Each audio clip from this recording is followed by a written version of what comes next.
ഞാൻ അങ്ങോട്ട് നോക്കണം. പടച്ചോനെ, പട്ടാപ്പാന് റേപ്പ് ചെയ്യാൻ പോണോ? അളിയ ക്യാമ്പസ് പുരോഗമിച്ചോ? അയ്യോ, ഇങ്ങോട്ട് കയറിക്കോളൂ പ്ലീസ്, ഞാൻ രക്ഷിക്കാം. അത് സിംഗിൾ സീറ്റ് അല്ലേ അളിയ? അത് ഞാൻ അഡ്ജസ്റ്റ് ചെയ്തോളാം.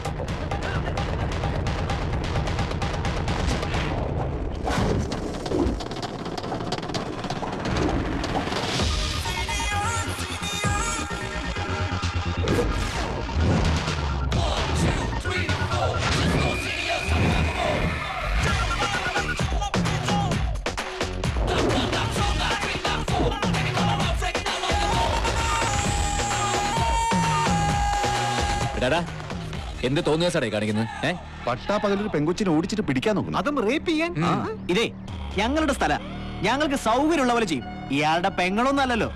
വെറുതെ ക്രിക്കറ്റ് കുത്തുവാങ്ങാതെ അണ്ണന്മാരെ ലാൻഡ് വിട്. താരത്തിൽ പോയി കളിക്കടാ. മൂട്ടിലെ ചോപ്പ് മാറിയിട്ടില്ല, മുട്ടാൻ വന്നേക്കണ്.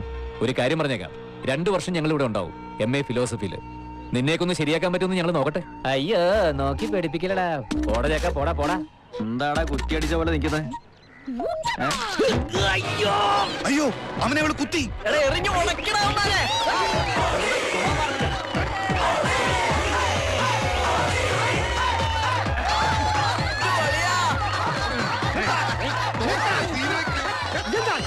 കൂട്ടം കൂടല്ലേ? ഞങ്ങളൊന്ന് ഹോളി ആഘോഷിച്ചതാ സർ. ഹോളിയോ? ഹോളി മാർച്ചിലല്ലേ? അതെ സർ, പക്ഷേ മാർച്ച് വരെ അർജുൻ ഉണ്ടാവുമെന്ന് അറിയില്ല സർ. ഡോക്ടർ അങ്ങനെയാ പറഞ്ഞത്. അവനൊരാഗ്രഹം പറഞ്ഞപ്പോ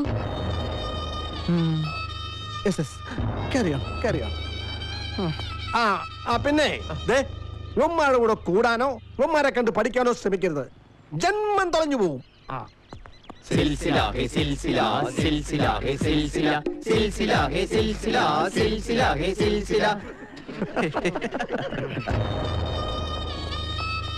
സോറി ട്രകുട്ട, ഞങ്ങൾ അറിഞ്ഞില്ലല്ലോടാ നിന്റെ പ്രശ്നം.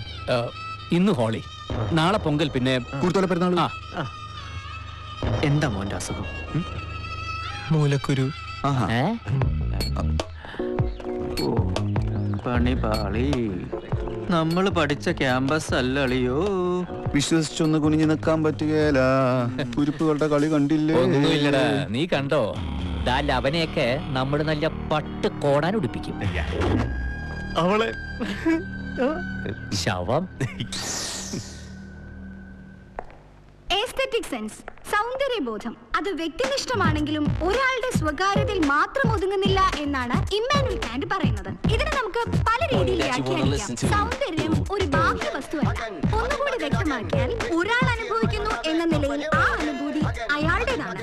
എന്നാൽ അയാൾക്കുണ്ടാകുന്ന സൗന്ദര്യാനുഭൂതി അതേ രീതിയിൽ മറ്റുള്ളവർക്കും അനുഭവിക്കാനാവും. അങ്ങനെ സൗന്ദര്യാസ്വാദനം ഒരേ സമയം പേഴ്സണലൈസ്ഡും ജനറലൈസ്ഡും ആകുന്നു.